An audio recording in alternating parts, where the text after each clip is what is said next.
जीवन है तो कष्ट तो आएंगे ही, और खुशियां भी मिलेंगी, दुख भी मिलेंगे, नाकामियां भी मिलेंगी, कामयाबी भी मिलेगी, कलेश भी होंगे, झगड़े भी होंगे, और ऐसा भी होगा कि जब आपको लोग अपने सर पर बिठाएंगे। देखिए, जब तो खुशियां मिल रही होती है ना, तो हम इतना ज़्यादा उस चीज़ के ऊपर खुश नहीं होते, रिएक्ट नहीं करते। लेकिन दुख जब आते हैं ना, तो वो दुख असहनीय बनने लग जाते हैं, और फिर हमें ज़रूरत पड़ती है किसी ज्योतिषी की, और तब हम अपनी जन्म कुंडली दिखाने जाते हैं, और फिर ज्योतिषी जी हमें कुछ उपाय बताते हैं। जन्म कुंडली में 12 भाव होते हैं, यानी 12 राशियां होती हैं, और ज्योतिर्लिंग भी 12 ही हैं, और हर ज्योतिर्लिंग का किसी न किसी राशि के साथ एक संबंध भी बना जाता है। अब यदि आपको किसी भाव से जन्म कुंडली में कष्ट मिल रहा है, पीड़ा मिल रही है, तो आप उससे संबंधित ज्योतिर्लिंग में दर्शन करने चले जाइए। देखिए, ये तो हुआ तब जब आपको ये पता हो कि मुझे कौन से भाव से पीड़ा मिल रही है, और इसके लिए आपको किसी ज्योतिषी की ज़रूरत पड़ेगी। लेकिन एक साधारण व्यक्ति होने के नाते, और एक उस हिसाब से मैं बताना चाहूँ कि जब आप अपनी जन्म कुंडली का विश्लेषण नहीं करना चाहते, तो मेरा मानना यह है कि प्रति व्यक्ति को अपने जीवन में कम से कम एक बारी 12 के 12 ज्योतिर्लिंग में दर्शन जरूर करके आने चाहिए,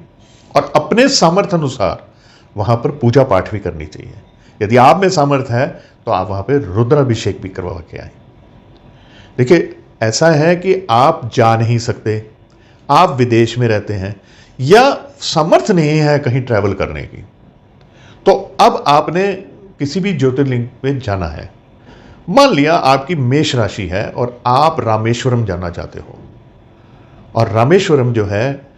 दक्षिण भारत में है, तमिलनाडु में, और आप भारत के किसी दूसरे कोने में रहते हो या विदेश में रहते हो, और ना ही आपके पास अभी इतना समय है, ना आपके पास में इतना सामर्थ्य है कि आप पूरे परिवार के साथ वहां पे ट्रैवल करके आए। अब ऐसे में क्या करना चाहिए? देखिए, एक चित्र रामेश्वरम मंदिर का आप डाउनलोड कर लीजिए, कोई भी जिस भी ज्योतिर्लिंग में आप जाना चाहते हैं। मैं तो ये कहूँगा कि 12 के 12 ज्योतिर्लिंग का एक साथ एक चित्र आता है, बाजार में भी मिल जाएगा आपको, ऑनलाइन भी मिल जाएगा, और चाहे तो नेट से डाउनलोड करके उसका एक बहुत सुंदर सा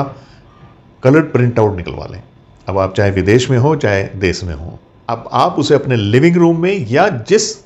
कमरे में आपने मंदिर बनाया हुआ है उसमें वो आप उसे टांग दीजिए, दीवार पे लगा दीजिए। फ्रेम करवा लें, बहुत अच्छा होगा, नहीं तो लैमिनेट करवा के लगा लें। प्रतिदिन जब आप सोकर उठें, हाथ मुंह धोने के बाद में आप सीधा उस चित्र के सामने जाएं, हाथ जोड़कर प्रार्थना करें कि मुझे आज्ञा दीजिए कि मैं आपके दर्शन करने आ सकूं,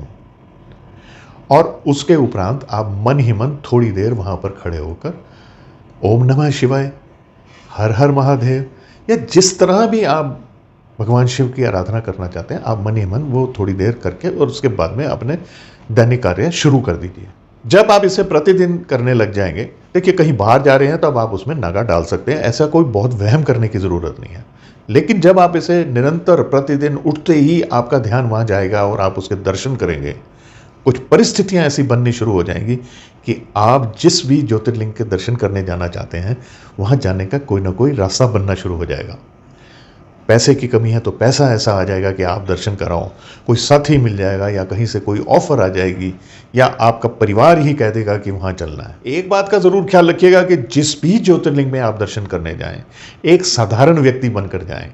आपका रुतबा बहुत है, आपको लोग बहुत जानते हैं, आपके पास पैसे बहुत हैं, तो वीआईपी दर्शन के चक्कर में मत रहिएगा। एक साधारण व्यक्ति बनकर अगर आप दर्शन करने जाएंगे, और साधारण व्यक्ति बनकर ही आप वहाँ पर जो भी पूजा पाठ करना चाहते हैं वो करके आएंगे, तो उसकी वैल्यू ज़्यादा मैं मानता हूँ। और यदि आप वीआईपी बन के गए, अपने कंफर्ट जोन में जाकर आपने अगर दर्शन करे,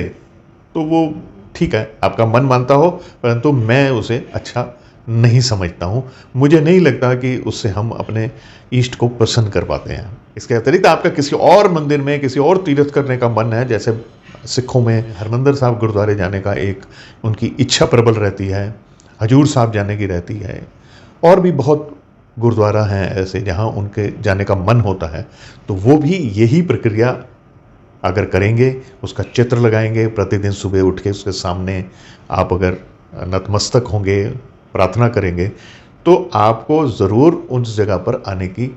आज्ञा मिल जाएगी, यानी अनुमति मिल जाएगी। यदि आप किसी एक ज्योतिर्लिंग पे जाना चाहते हैं और आपको जन्म कुंडली के किसी एक भाव से कष्ट आ रहा है, पीड़ा आ रही है और आपके ज्योतिषी जी बताते हैं कि यहाँ पर ये वाली राशि पड़ती है, तो उस राशि के आप ज्योतिर्लिंग पे जरूर 12 के 12 करेंगे तो बहुत ही अच्छा रहेगा। मैं इस पर एक विस्तृत वीडियो जल्द ही आपको लिए पेश करूंगा, जिसमें मैं आपको बताऊंगा कि कौन सी राशि का किस ज्योतिर्लिंग से संबंध है। मैं आशा करता हूं कि ये वीडियो आपको पसंद आई है तो इसे लाइक कर दीजिए, किसी के साथ इसे शेयर ज़रूर कर दीजिए, मेरे इस चैनल को फॉलो और सब्सक्राइब तो ज़रूर ही कर दीजिए, और हाँ, मुझे कमेंट्स करते रहा कीजिए। और अब मुझे आज्ञा दीजिए, नमस्कार।